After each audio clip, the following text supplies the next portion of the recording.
2014 मध्ये महाडी गटाने जी खेळी खेळली तीच त्याच्या पुढची खेळी पाटील गटाने 2019च्या निवडणुकीत खेळली। बंटी पाटलांनी लोकसभेच्या निवडणुकीत आमचं ठरलं ही टॅगलाईन वापरून प्रस्तावितांना धक्का दिला। इचलकरंजीमध्ये पाण्याचा प्रश्न विशेष गाजत आहे। लोकसभेवरून एकमेकाला इशारे देण्यापर्यंत नेत्यांची मजर गेली होती। ज्यांनी मला फसवलं, जे मला सोडून गेले ते परत कधी निवडून येणार नाहीत याची ग्वाही त्यांनी त्या सभेमध्ये दिलेली आहे। मुळात पेन पाटीलांना मानणारा एक खूप मोठा वर्ग आहे, कार्यकर्त्यांची फळे आहे आणि ते निष्ठावंतांची फळे आहे। सगळी फळी ती राहुल पाटलांच्या प्रचारात जीव तोडून काम करताना दिसत आहे। उमेदवारी अर्ज मागे घ्यायला 10 मिनिटाचा अवधी असताना स्वतः शाहू महाराज, मालोजीराजे, मधुरिमाराजे हे डायरेक्ट जिल्हाधिकारी कार्यालयात पोहोचले। राजू लाटकर यांच्या उमेदवारीवरती आक्षेप घेऊन काही जणांनी काँग्रेस कमिटीवरती दगडफेक केली, परंतु शाहू महाराजांनी स्वतः सांगितलं की मी स्वतः राजू लाटकर यांचा प्रचार करणार आहे। ते प्रचारात उतरलेले आहेत, परंतु मुश्रीफ यांची जमेची बाजू म्हणजे सातत्यानं हा नेता लोकसंपर्कात राहणार आहे। गेल्या 5 वर्षात ऋतुराज पाटील यांनी 750 कोटीच्या आसपास या भागात, या मतदारसंघात विकास कामं केलेत असा दावा केलेला आहे। धनंजय माडिक, सतेज पाटील आणि मालोजीराजे हे 3 तरुण 2004च्या दरम्यान एकत्र येऊन महापालिकेचं राजकारण, शहराचं राजकारण बघत होते। त्यावेळी महाडी गटानं वेगळी चाल खेळली। राजकारणातला नवीन चेहरा म्हणून त्यांनी अमल महाडिकांना पुढे केलं।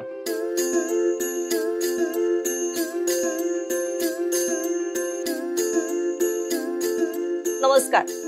जत्रा लोकशाहीची चर्चा कोल्हापूर जिल्ह्याची।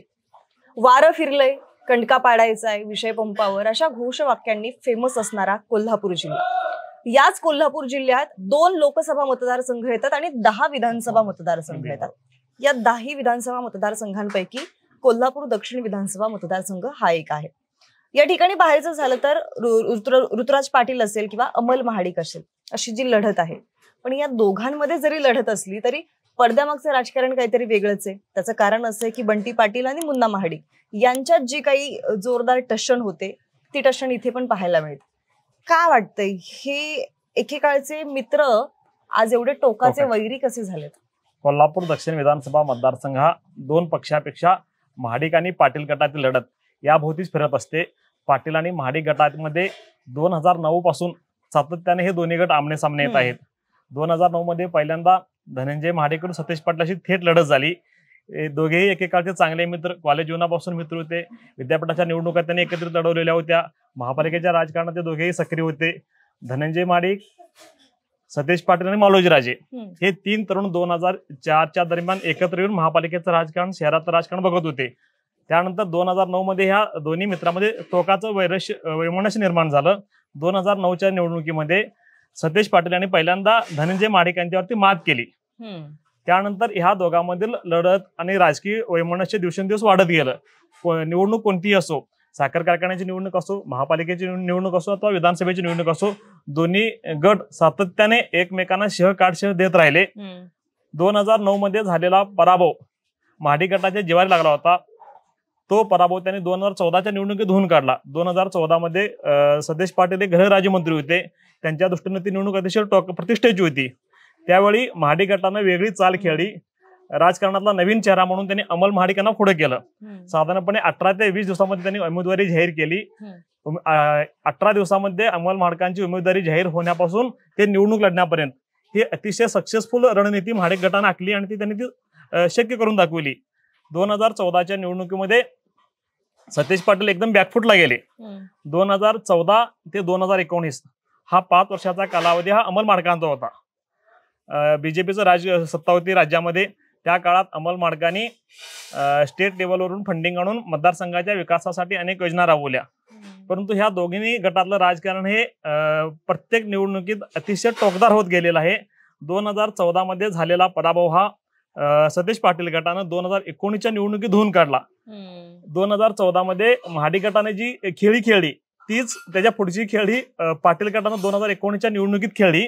2019च्या निवडणुकीमध्ये सतेज पाटील यांचे पुतणे ऋतुराज पाटील हा एकदम फ्रेश आणि तरुण चेहरा राजकारणात उतरला। त्यापूर्वी ऋतुराज पाटील हे वेगवेगळ्या ऍक्टिव्हिटीज मधून शहरामध्ये कार्यरत होते, दक्षिण मतदारसंघात कार्यरत होते। DY पाटील ग्रुपचे एक उत्तम नेटवर्क जिल्ह्यात आहे। सतेज पाटलांची यंत्रणा आहे। संजय पाटील जे ऋतुराज पाटलांचे वडील आहेत, DYP सोसायटी मधून वेगवेगळ्या संस्था त्यांनी स्थापन केलेल्या आहेत। खूप मोठं असं नेटवर्क ऋतुराज पाटलांच्या पाठीमागे उभं राहिलं आणि कोल्हापूर दक्षिण मतदारसंघात शहरी आणि ग्रामीण असा संमिश्र आहे। साधारणपणे 32 ग्रामपंचायती या मतदारसंघात आहेत. अच्छा. आणि कोल्हापूर महापालिकेतील 27 ते 28 प्रभाग दक्षिणशी जोडलेले आहेत. त्या आणि कोल्हापूर महापालिकेत 2006-07 पासून सतेज पाटलांचं वर्चस्व आहे महापालिकेमध्ये.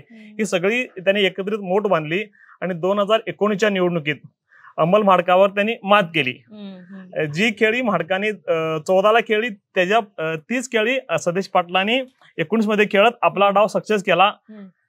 आणि त्यानंतर सत्तेचं राजकारण राज्यातलं बदलत गेलं. 2019च्या सुरुवातीच्या काळात महाविकास आघाडी आकारास आली. सतेज पाटील हे मंत्रिमंडळात स्थान मिळवले. त्यामुळे त्यांनी कोल्हापूर जिल्हा आणि कोल्हापूर दक्षिण मतदारसंघासाठी प्रचंड मोठ्या प्रमाणात निधी आणला. मतदारसंघाचा विकास साधण्याचा प्रयत्न केलेला आहे. गेल्या 5 वर्ष ऋतुराज पाटील हे या भागाचे आमदार म्हणून काम बघत आहेत. या मतदारसंघामध्ये 2009 पासून हा मतदारसंघ अस्तित्वात आलेला आहे. 2009 मध्ये धनंजय सतेज पाटील पहिल्यांदा आमदार झाले.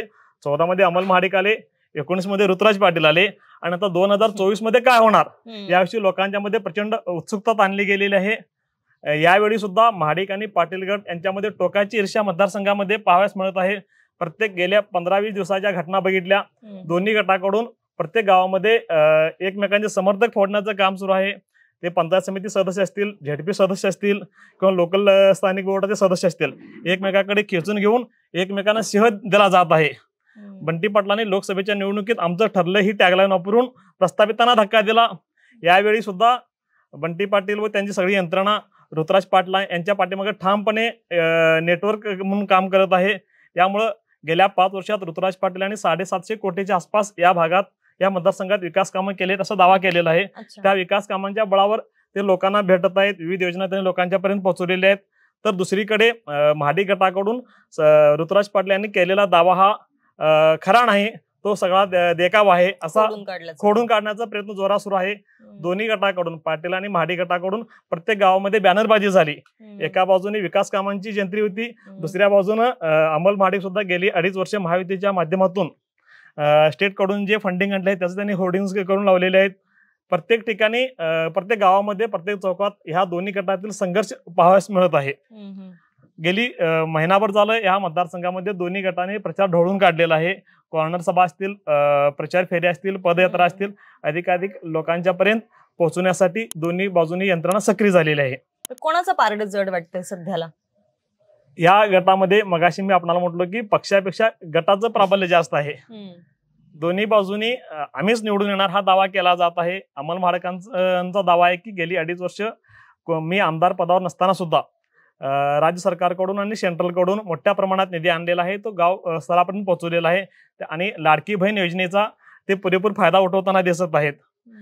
या मतदारसंघामध्ये बीजेपी कडून प्रत्येक गावामध्ये लाडकी बहीण योजनेचा लाभार्थी मिळवून देण्यासाठी गावागावात कॅम्प राबवले होते.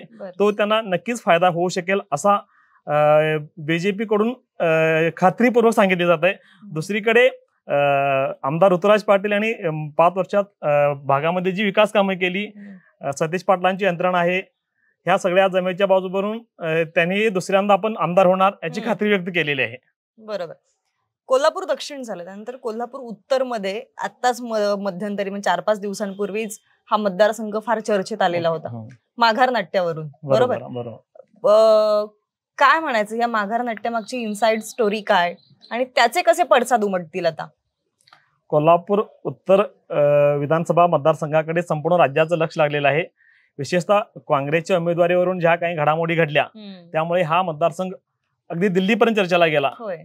काँग्रेसचे नेते आमदार सतेज पाटील हे जिल्ह्याचे नेतृत्व करत आहेत. त्यांनी ज्यावेळी इच्छुकांच्या मुलाखती घेतल्या त्या मुलाखतीमध्ये त्यांनी एक बाजू स्पष्ट केली होती की यंदा आम्ही कार्यकर्ता पॅटर्न राबवणार. त्यामुळे ते कोणत्या कार्यकर्त्याला उमेदवारी देणार याकडे साऱ्यांचं लक्ष लागून होतं. साधारणपणे 8 ते 9 जणांनी काँग्रेसकडे उमेदवारी मागितली होती. त्यामध्ये विद्यमान आमदार जयश्री जाधव होत्या, माजी नगरसेवक शारंगधर देशमुख होते, सचिन चव्हाण होते. सचिन चव्हाण हे शहराचे अध्यक्ष आहेत काँग्रेसचे. आताचे उमेदवार राजू लाटकर यांनी उमेदवारी मागितली होती, दुर्वास कदमांनी मागितलेली, आनंद माने यांनी उमेदवारी मागितली होती. ह्या सगळ्यांच्या मुलाखती घेऊन मालोजी राजे, सतेज पाटील आणि शाहू महाराज जे खासदार आहेत कोल्हापूरचे, ह्या तिघांनी संयुक्तपणे मुलाखती घेतल्या आणि एक ठरलं होतं की पक्ष ज्याला उमेदवारी देईल त्याला बाकीच्यांनी समर्थन करायचं. आणि त्यानुसार इथल्या स्थानिक नेत्यांनी राजू लाटकर यांच्या नावाची शिफारस दिल्लीकडे केली होती. राजू लाटकरांचं नाव काँग्रेस पक्षाने जाहीर केलं आणि त्याच रात्री त्याचे पडसाद काँग्रेसमध्ये उमटले. अच्छा.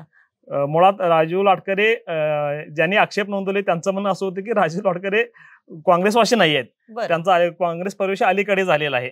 पूर्वी ते हसन मुश्रीफ यांचे समर्थक होते, राष्ट्रवादी काँग्रेसमध्ये सक्रिय होते.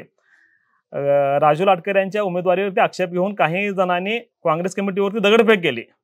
27 ऑक्टोबरच्या रात्रीची घटना आहे. त्यानंतर सेकंड डेलाच दुसऱ्या दिवशी काँग्रेसचे जे माजी नगरसेवक आहेत, माजी 27 नगरसेवकांनी एकत्रितपणे येऊन राजू लाटकर यांना उमेदवारी माघार घ्यावी या आशयाचं निवेदन काँग्रेसच्या नेत्यांना दिलं. त्याच दिवशी त्यांनी जाऊन माजी आमदार मालोजी राजे यांची न्यू पॅलेसवरती भेट झाली आणि नगरसेवकांचा वाढता विरोध पाहून ऐनवेळी राजू लाटकरांची उमेदवारी बदलण्याची नामुष्की काँग्रेसवरती आली. राजू लाटकरांची उमेदवारी बदलली आणि मधुरिमा राजेंचं नाव पुढे आलं. मधुरिमा राजे सुद्धा निवडणुकीची तयारी करत होत्या, परंतु त्यांनी काँग्रेसकडे रीतसर मुलाखत दिलेली नव्हती. परंतु गेली 5-6 महिने त्या सक्रिय होत्या, त्यांचं नाव चर्चेत होतं उमेदवार म्हणून. त्याही स्ट्रॉंग आहेत. राजू लाटकर ही एक कार्यकर्ता म्हणून लोकांना परिचित आहे. लोकसभा निवडणूक असो वा इतर कोणती निवडणूक असो, त्यांनी एक सक्रिय म्हणून प्रत्येक निवडणुकीत काम केलं होतं. परंतु नगरसेवकांचा प्रचंड विरोध बघून काँग्रेसनं ऐनवेळी उमेदवारी बदलली आणि मधुरिमा राजे यांना काँग्रेसकडून तिकीट जाहीर झालं. त्यानंतर दुसरीकडे असा एक विषय होता की कोल्हापूर शहरामध्ये एकाच एक लढत व्हावी. या ठिकाणी महायुतीकडून राजेश क्षीरसागर हे उमेदवार आहेत. कोल्हापूर उत्तर मतदारसंघ सातत्याने शिवसेनेच्या बाजूने राहिलेला आहे. 1990 पासून 3 निवडणुकांचा अपवाद वगळता इथं सातत्याने शिवसेनेचा भगवा फडकत राहिलेला आहे. त्यामुळे राजेश क्षीरसागर यांच्या विरोधात स्ट्रॉंग सक्षम उमेदवार असावा म्हणून एकाच एक लढत व्हावी अशी धारणा खासदार शाहू महाराजांची होती. त्यांनी सुरुवातीला सुद्धा स्पष्ट केलं होते म्हणे की एकाच एक लढत असेल तर आमची उमेदवारी राहील. परंतु लोकसभा निवडणूक झाल्यानंतर शाहू महाराजांनी स्वतः सांगितलं होतं की विधानसभेला आमच्या कुटुंबातील कोणी सदस्य असणार नाही. परंतु नगरसेवकांचा आग्रह असतो, कार्यकर्त्यांचा आग्रह असतो, मधुरिमा राजेंचं नाव पुढे आलेलं. परंतु ज्यावेळी काँग्रेसमध्ये अंतर्गत धुसफूस वाढली, मधुरिमा राजेंची उमेदवारी जाहीर झाली, राजू लाटकर यांनी अपक्ष म्हणून भरलेला अर्ज माघार घेतलेला नाही, त्यामुळे तिरंगी लढतीची शक्यता होती. उमेदवारी अर्ज मागे घ्यायला 10 मिनिटाचा अवधी असताना स्वतः शाहू महाराज, मालोजी राजे, मधुरिमा राजे हे डायरेक्ट जिल्हाधिकारी कार्यालयात पोहोचले. 2:50 ते 3 वाजता ह्या 10 मिनिटाच्या घडामोडीत वेगळ्या घडामोडी घडल्या आणि मधुरिमा राजेने आपली उमेदवारी मागे घेतली. मधुरिमा राजेने उमेदवारी माघार घेतल्यानंतर कोल्हापूर उत्तर मतदारसंघामध्ये काँग्रेस चिन्हच मतपत्रिकेवरून गायब झालं. हे दुसऱ्यांदा काँग्रेसची नामुष्की होती.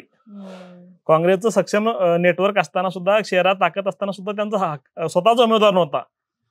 म्हणून काँग्रेस पक्षानं सतीश पाटील असतील, शाहू महाराज असतील यांनी परत वरिष्ठांशी चर्चा करून राजू लाटकर जे अपक्ष उमेदवार म्हणून रिंगणात उतरलेले आहेत त्यांना पुरस्कृत करण्याचा निर्णय घेतला. काँग्रेस कमिटीमध्ये बैठक घेतली सगळ्या नगरसेवकांची, सगळ्या काँग्रेसच्या पदाधिकाऱ्यांची. त्या ठिकाणी स्वतः शाहू महाराजांनी ही घोषणा केली की राजेश लाटकरे महाविकास आघाडी अंतर्गत पुरस्कृत उमेदवार असतील म्हणून. आता गेले अर्धा दिवस दोन्ही बाजूनी, महायुती असू दे अथवा महाविकास आघाडी असू दे, कोल्हापूर मतदारसंघामध्ये मोठ्या प्रमाणात शक्ती प्रदर्शन सुरू आहे. दोन्ही बाजूनी महायुती आणि महाविकास आघाडीकडून प्रत्येक भाग पिंजून काढला जात आहे. राजेश क्षीरसागर महायुतीचे उमेदवार आहेत. मुख्यमंत्री एकनाथ शिंदे यांची ते अतिशय जवळचे समर्थक म्हणून त्यांची ओळख आहे. एकनाथ शिंदेच्या माध्यमातून त्यांनी कोल्हापूर शहरासाठी भरीव निधी आणलेला आहे. त्यामुळे केशवराव भोसले नाट्यगृहाच्या पुनर्बांधणीसाठी 25 कोटीचा निधी असू दे, रंकाळा तलाव सुशोभीकरणाचा निधी असू दे, कोल्हापुरामध्ये बहुउद्देशीय हॉल बांधण्याचा एक त्यांचा प्रस्ताव आहे, तो साधारणपणे 277 कोटीचा प्रस्ताव आहे. याशिवाय त्यांचा महत्वाकांक्षी प्रकल्प असा आहे की कोल्हापूरला सातत्याने पुराचा फटका बसत आहे. पूर परिस्थितीवर नियंत्रण मिळवण्यासाठी 3200 कोटीची एक योजना आखली गेलेली आहे. ती योजना मंजूर करण्यात, त्याचा पाठपुरावा करण्यात राजेश क्षीरसागरांनी सातत्याने पुढाकार घेतला होता. शिवाय त्यांनी लोकांना सामोरं जाताना कोल्हापूर शहराची हद्दवाढ आपण करणार, खंडपीठाची निर्मिती होण्यासाठी पाठपुरावा करणार, अशा त्यांनी गोष्टी घेऊन ते लोकांना समोर जात आहेत. या कोल्हापूर उत्तर मध्ये काँग्रेसचंही वर्चस्व आहे. महापालिका त्यांच्या ताब्यात होती अनेक वर्ष, त्यामुळे इथे काटेकी टक्कर बघायला मिळत आहे. काँग्रेस अंतर्गत सुरुवातीला दुफळी झाली, धुसफूस असली तरी गेले अर्धा दिवस झालं आमदार सतीश पाटील यांनी व्यक्तिगत लक्ष घालून यंत्रणा कामास लावलेली आहे. यामुळे या लढतीकडे जिल्ह्याचं लक्ष लागून राहिलेलं आहे.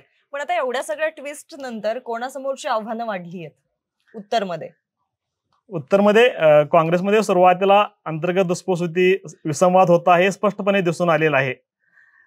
आणि 27-28 नगरसेवकांची नाराजी दूर करून काँग्रेस एकसंध ठेवून जी दुसऱ्या तिसऱ्या फळीतले कार्यकर्ते आहेत त्यांना एकत्रित मोठ बांधून काँग्रेस आता पुढे जात आहे.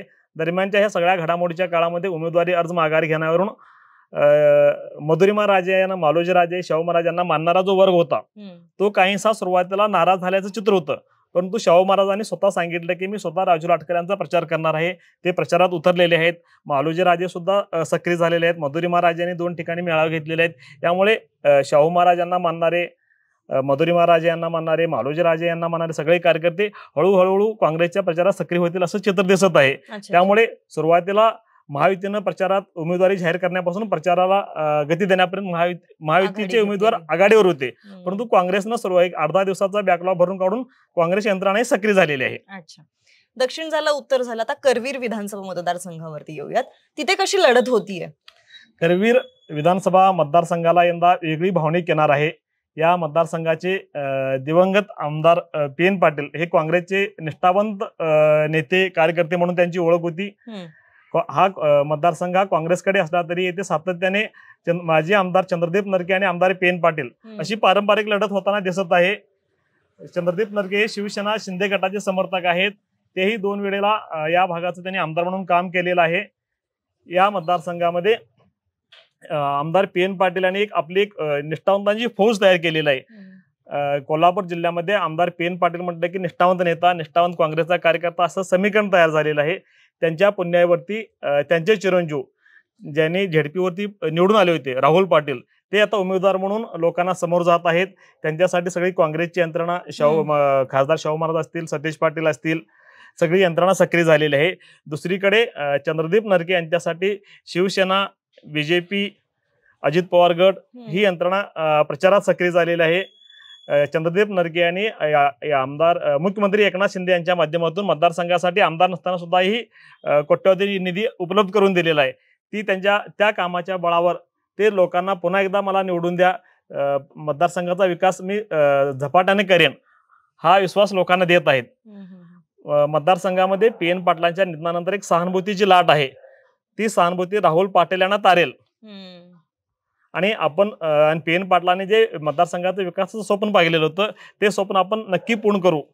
मुळात PN पाटील यांना मानणारा एक खूप मोठा वर्ग आहे, कार्यकर्त्यांची फळी आहे आणि ते निष्ठावंतांची फळी आहे. सगळी फळी ती राहुल पाटलांच्या प्रचारात जीव तोडून काम करताना दिसत आहे.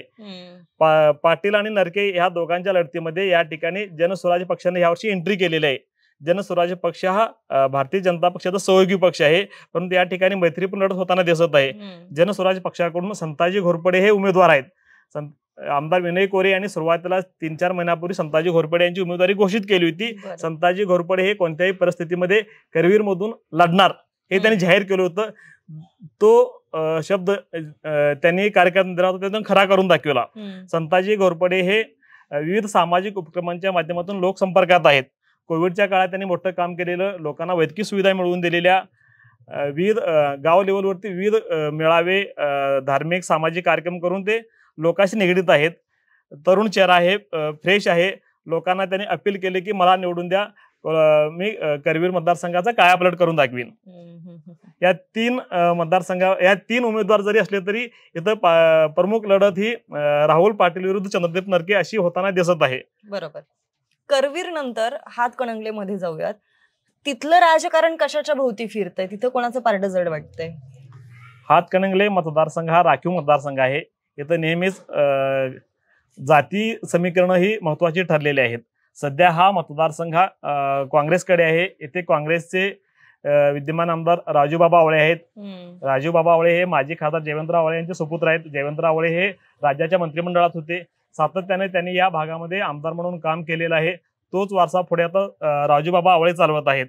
या मतदारसंघामध्ये यंदा शिवसेना ठाकरे गटाकडे असलेले सुजित मिंचेकर जे माजी आमदार आहेत, त्यांनाही अपेक्षा होती की महाविकास आघाडी अंतर्गत मला उमेदवारी मिळू शकेल, म्हणून तेही निवडणूक लढण्यासाठी प्रयत्नशील होते. मोर्चेबांधणी केलेली, जोरदार तयारी केली होती.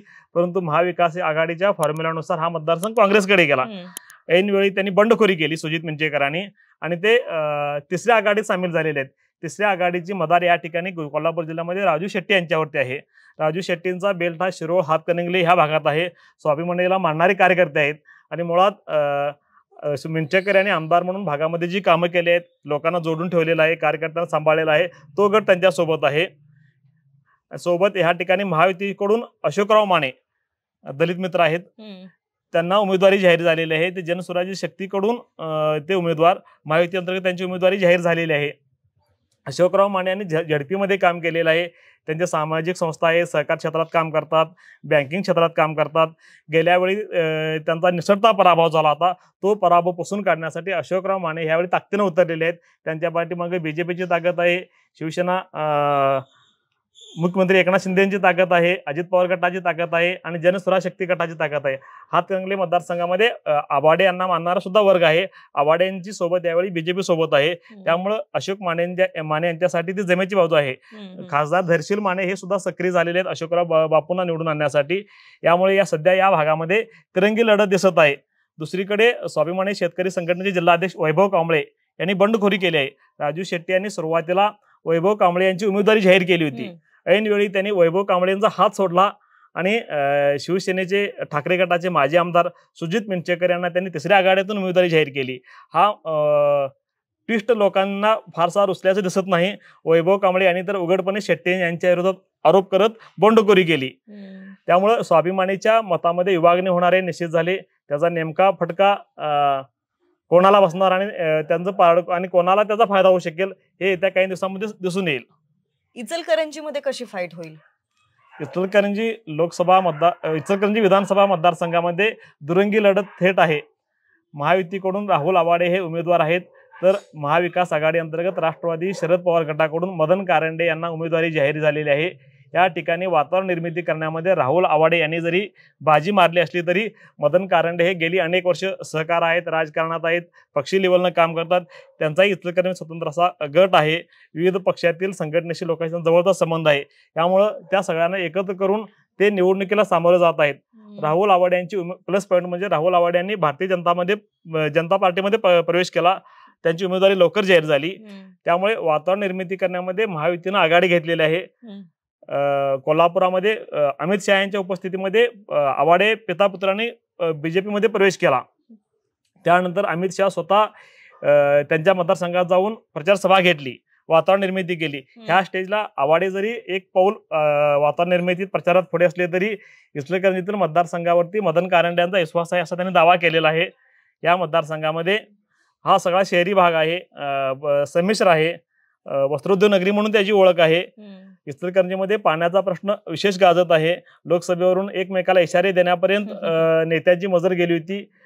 नेते मंडळींची पाणी प्रश्नांवर विभागणी झाली होती. आवाडेंनी तो प्रश्न प्रतिष्ठेचा केला होता, मदन कारंडेंनी प्रश्न प्रतिष्ठेचा केला होता. सध्याची विधानसभा निवडणूक सुद्धा सुळकूड पाणी योजनेभोवतीच फिरताना दिसत आहे.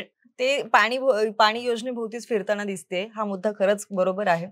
त्यानंतर पुढे जाऊया शिरोळ विधानसभा मतदारसंघामध्ये. इथं बघायला गेले तर काँग्रेस आणि शिवसेना शिंदे गट अशी लढत पाहायला मिळते. इथले कळीचे मुद्दे काय आहेत किंवा असे कोणते फॅक्टर आहेत ज्या भोवती ही निवडणूक फिरू शकते? शिरोळ मतदारसंघ हा वास्तविक गेल्या काही वर्षामध्ये स्वाभिमानी शेतकरी संघटनेविरुद्ध साखर कारखानदार अशी लढत होत होती.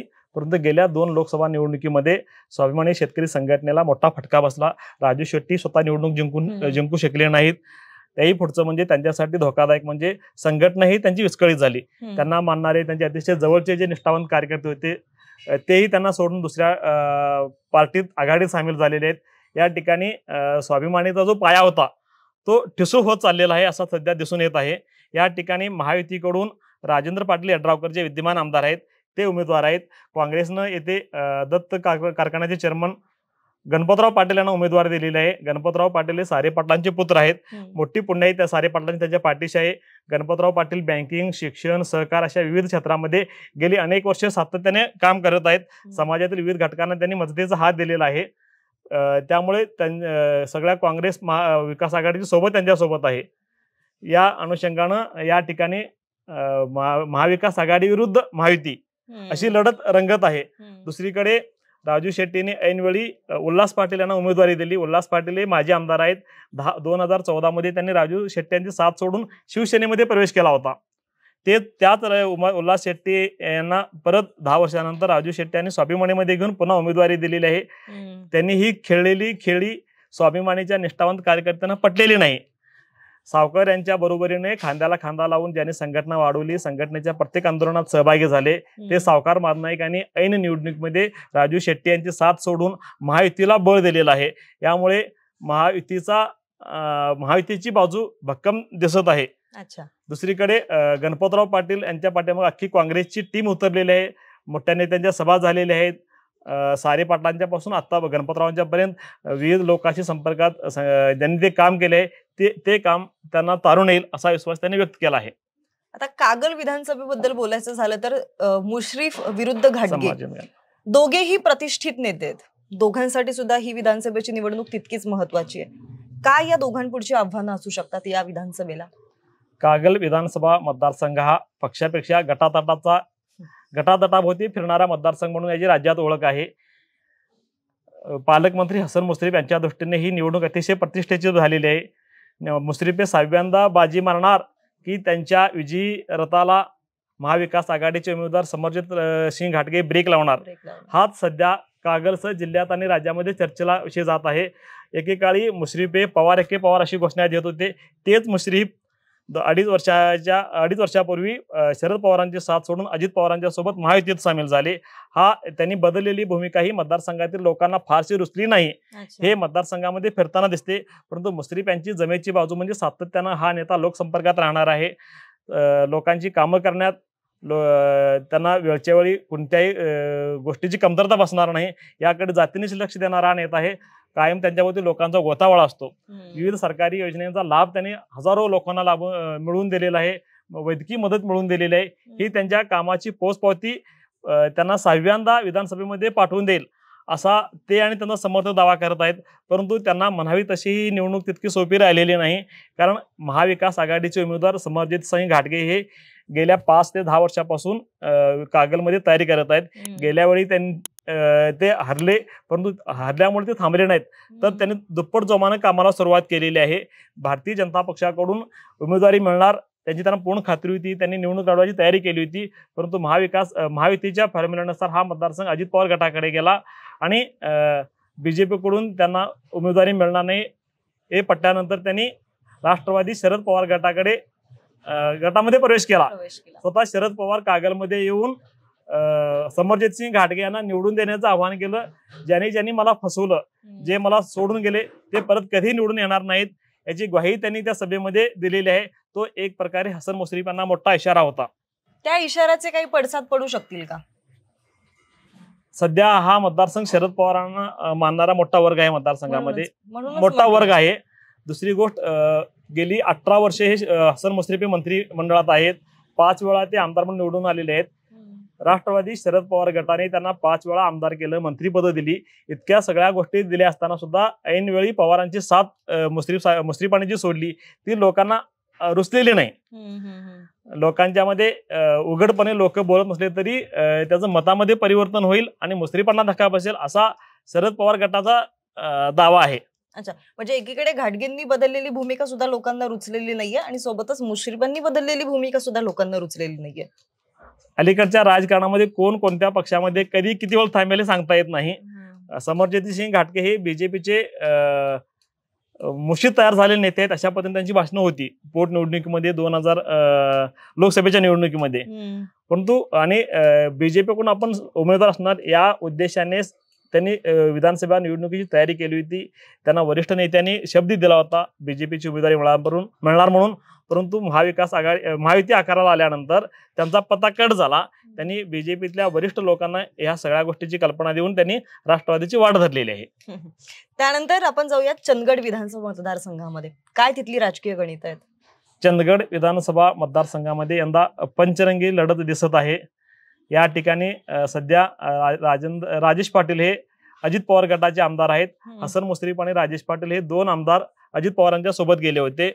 हा मतदारसंघामध्ये अजित पवार गटाचे राजेश पाटील, शरद पवार गटाकडून नंदिनी बाबुळकर या बाबासाहेब कुपेकर यांच्या कन्या आहेत. आणि जे भाजपकडून लढणार म्हणून तयारी करत होते, परंतु त्यांना भाजपची उमेदवारी मिळाली नाही, ते शिवाजी पाटील त्यांनी बंडखोरी केलेली आहे. शिवाजी पाटलांनी गेल्या निवडणुकीमध्ये 2 नंबरची मतं घेतली होती.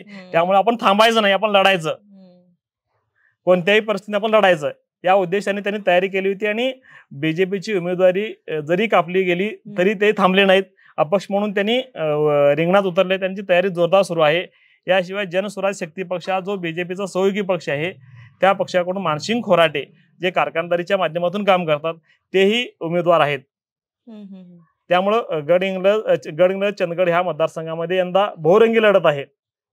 पण या बहुरंगी लढतीमध्ये मतविभाजन फार मोठ्या प्रमाणावरती होईल, याचा फटका कुणाला बसेल? या मतदारसंघामध्ये महायुती आणि महाविकास आघाडी ह्या दोघांनाही बंडखोरांचा सामना करावा लागत आहे. महायुती समोर शिवाजी पाटील यांची बंडखोरी आहे, तर महाविकास आघाडी समोर अप्पी पाटील यांची बंडखोरी आहे. अप्पी पाटील गेल्या वेळी उमेदवार होते, चांगली मतं घेतली होती.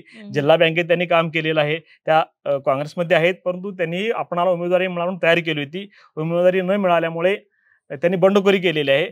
त्या बंडखोरीचा फटका नंदिनी बाबुळकरांना कितपत बसतो यावरती अनेक गणित अवलंबून आहेत. महायुती समोर शिवाजी पाटील किती मतं घेतात यावरती राजेश पाटलांची राजकीय गणित, त्यांची दौड कुठपर्यंत जाणार हे अवलंबून आहे. त्यानंतर जाऊयात राधानगरी विधानसभा मतदारसंघामध्ये. काय सध्या तिथलं राजकारण काय लेवलला सुरू आहे? राधानगरी विधानसभा मतदारसंघात यंदा शिवसेना विरुद्ध शिवसेना अशी लढत होताना दिसत आहे. या ठिकाणी मुख्यमंत्री एकनाथ शिंदे यांचे उमेदवार प्रकाश आंबेडकर आहेत. ते 2 वेळा आमदार म्हणून निवडून आलेले आहेत. त्यांना यंदा हॅट्रिक करायची आहे. दुसरीकडे माजी आमदार KP पाटील, ते सुरुवातीला अपक्ष म्हणून निवडून आले होते, नंतर शरद पवारांच्या सोबत होते.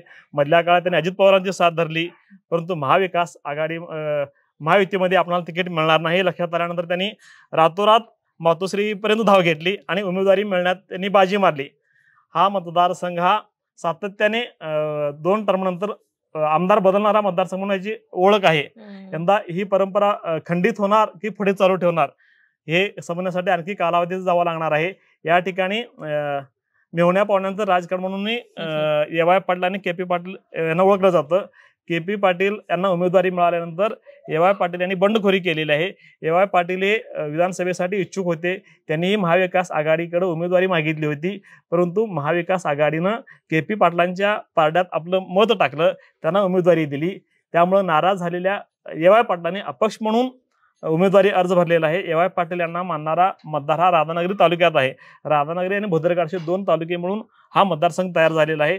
EY पाटील किती मतं घेणार आणि त्यांचा मतांचा फटका KP पाटलांना बसणार की आंबेडकरांना बसणार हे निकालावेळी समजू शकेल. अच्छा, शेवटचा मतदारसंघ आहे आपल्या कोल्हापूर जिल्ह्यातल्या 10 विधानसभा मतदारसंघांपैकी शाहूवाडी विधानसभा मतदारसंघ. दुरंगी लढत होतीये. या लढतीमध्ये कोण बाजी मारेल? शाहूवाडी मतदारसंघामध्ये पारंपरिक लढतीचं स्वरूप आहे. जनस्वराज्य शक्ती पक्षाचे संस्थापक विनय कोरे आणि शिवसेना ठाकरे गटाचे माजी आमदार सत्यजित पाटील यांच्यामध्ये थेट लढत होताना दिसत आहे.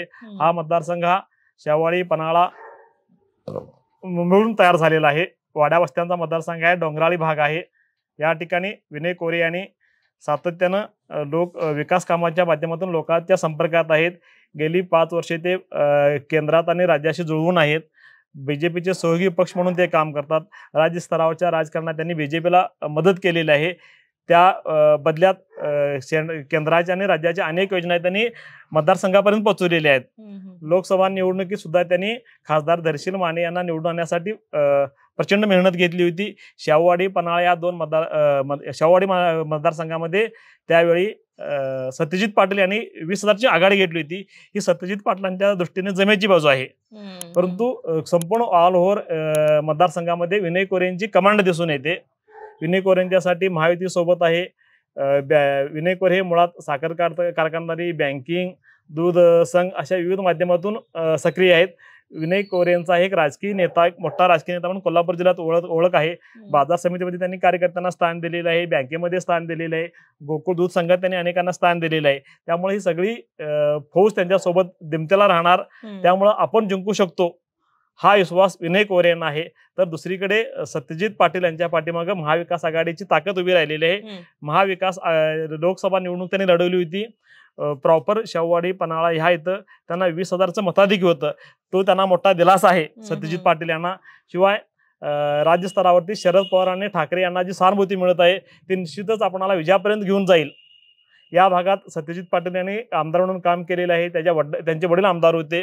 ही सगळी गट आणि फौज त्यांच्या भोवतीने असल्यामुळे आपण ही निवडणूक जिंकू शकतो असा सत्यजित पाटील यांचा दावा आहे. बरोबर.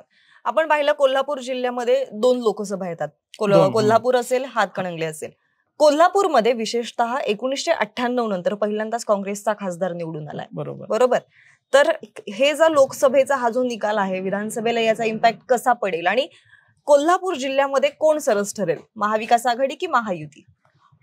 लोकसभा निवडणूक कोल्हापूर जिल्ह्यामध्ये लोकसभेच्या 2 जागा आहेत. कोल्हापूर लोकसभा मतदारसंघ काँग्रेसने जिंकली, तर हातकणंगले लोकसभा मतदारसंघ शिवसेना मुख्यमंत्री एकनाथ शिंदे यांच्या गटाने जिंकलेले आहे. कोल्हापूर जिल्ह्यामध्ये 10 मतदारसंघ आहेत. 2019 विधानसभेच्या निवडणुकीवरती जर आपण नजर टाकली तर त्यावेळी काँग्रेसचे 4 आमदार निवडून आले होते. 2 राष्ट्रवादीचे होते, 2 अपक्ष होते. यड्रावकर अपक्ष निवडून आले होते. मधल्या काळामध्ये काँग्रेस राष्ट्रवादीमध्ये फाटाफूट झाली. अजित पवारांचा गट बीजेपी सोबत गेला. त्यामुळे आज महायुतीची बाजू भक्कम होताना दिसत आहे. दुसरीकडे आज कोल्हापूर जिल्ह्यामध्ये काँग्रेसचे 6 आमदार आहेत. विद्यमान 4 आहेत निवडून आलेले 2019च्या निवडणुकीत. आणि विधान परिषदेवर स्वतः सतीश पाटील आहेत. शिक्षक मतदारसंघातून जयंत आसगावकर आहेत आणि खासदार म्हणून शाहू महाराज आहेत. 1 खासदार आणि 6 आमदार. सध्या अशी काँग्रेसची स्थिती आहे.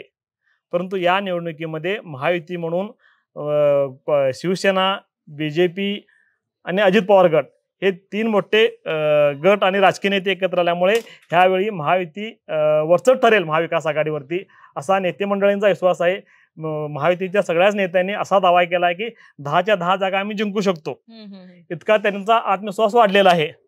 त्याला विशेष कारण म्हणजे मुख्यमंत्री लाडकी बहीण योजनेअंतर्गत जिल्ह्यामध्ये साधारणपणे 10 लाखहून अधिक महिलांना त्यांनी लाभ मिळवून दिलेला आहे. मोठ्या प्रमाणात महिला महायुतीच्या बाजूने झुकतील आणि गेल्या 5 वर्षामध्ये विविध मतदारसंघात महायुतीच्या नेत्यांनी जो निधी आणलेला आहे तो निधी आणि विकास कामं आपणाला विजयी करतील असा ठाम विश्वास ते बाळगून आहेत. दुसरीकडे जिल्ह्याचे नेतृत्व करणारे काँग्रेसचे नेते सतीश पाटील यांनी जिल्हा पिंजून काढायला सुरुवात केलेली आहे. त्यांना कोणत्याही परिस्थितीमध्ये काँग्रेसचे आमदार वाढवणार याचा विश्वास आहे. गेल्या वेळी 4 आमदार होते, यावेळी 5 ठिकाणी काँग्रेस लढत आहे. 3 ठिकाणी शरद पवारांचा गट आहे. 2 ठिकाणी शिवसेना ठाकरे गट लढत आहे. प्रत्येक ठिकाणी अधिकाधिक महाविकास आघाडीचे उमेदवार निवडून यावेत यासाठी सतीश पाटील आणि महाविकास आघाडीची नेते मंडळी कार्यरत आहेत. सभा, प्रचार फेरी, पदयात्रा या माध्यमातून त्यांनी धडाका लावलेला आहे. यानंतर आपला शेवटचा सेगमेंट असा आहे, तुम्हाला तर सगळ्यांना माहितच असेल, आप्पासाहेब माळी हे कोल्हापूर जिल्ह्यातले राजकीय जाणकार आहेत, पत्रकार आहेत आणि त्यांच्याच नजरेतून आपण कोल्हापूर जिल्ह्याचं राजकारण एवढा वेळ झालं समजून घेतोय. खूप छान विश्लेषण केलंय. पण जाता जाता आपण एका शब्दात सांगूयात की इथे कोणाचं पारडं जड वाटतंय. मी मतदारसंघ आणि नाव सांगते, तुम्ही मला सांगा की कोणाचं पारडं जड आहे. ठीक आहे, पहिल्यांदा सुरुवात करूयात कोल्हापूर दक्षिण मधून. भाजपचे अमल महाडिक विरुद्ध काँग्रेसचे ऋतुराज पाटील. कोणाचं पारडं जड वाटतंय सद्यस्थितीला?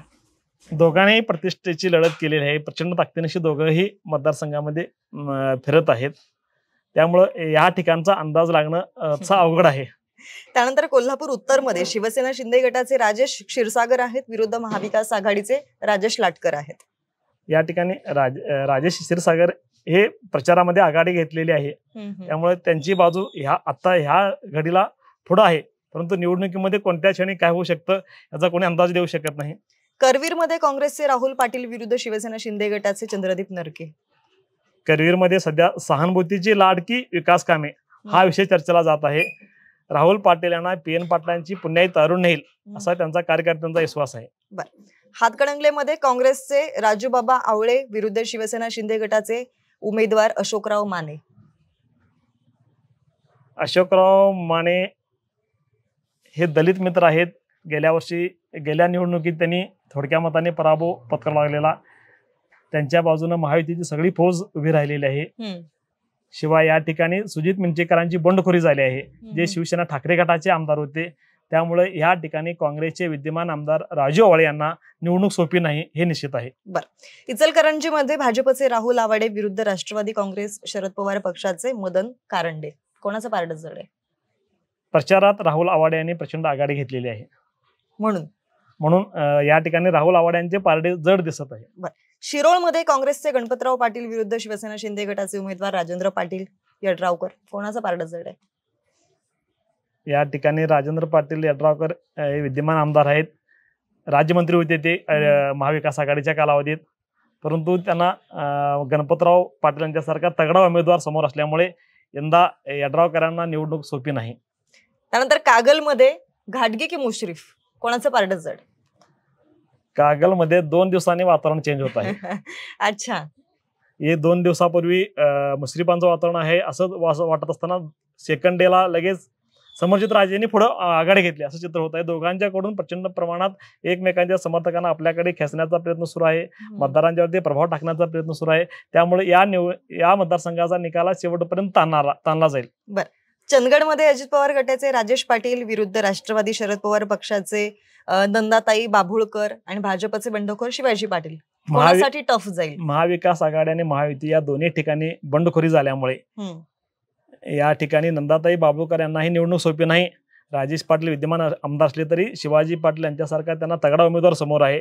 त्यामुळे या ठिकाणी यावेळी निवडणूक निकाल धक्कादायक असणार आहे. बरं, राधानगरी शिवसेना शिंदे गटाचे प्रकाश आबिटकर विरुद्ध शिवसेना ठाकरे गटाचे केपी पाटील आणि विरुद्ध अपक्ष ए.वाय. पाटील. अपक्ष उमेदवार ए.वाय. पाटील हे किती हजारापर्यंत मतं घेणार त्यावरती या मतदारसंघातल्या विजयाची गणित अवलंबून आहेत. राधानगरीमध्ये ए.वाय. पाटील यांना म्हणणारा मोठा वर्ग आहे. तो अधिकाधिक मते घेतला तर निश्चितपणे केपी पाटलांना त्याचा फटका बसू शकेल असं आंबेडकरांचं म्हणणं आहे. तर ए.वाय. पाटील यांची ताकद जेमतेम आहे. त्यांनी किती जरी मते घेतली तरी त्याचा आमच्या विजयावरती परिणाम होणार नाही असं केपी पाटील समर्थकांचं म्हणणं आहे. बरं, शाहूवाडीमध्ये जनसुराज्य पक्षाचे विनय कोरे, शिवसेना ठाकरे गटाचे सत्यजित पाटील सरुडकर, काय वाटतंय कोणासाठी ही निवडणूक टफ जाईल? लोकसभेच्या निकालानंतर आणि यावेळी महायुती सरकारनं ज्या पद्धतीनं लोकांच्यापर्यंत योजना राबवल्या, विनय कोरे यांनी गेल्या 5 वर्षामध्ये लोकांच्यापर्यंत प्रभावीपणे जे काम केले आहे, त्यामुळे या ठिकाणी महायुतीला निवडणूक सोपी जाईल आणि महाविकास आघाडीला या मतदारसंघामध्ये निवडणूक जड जाईल असं सध्या तरी चित्र आहे.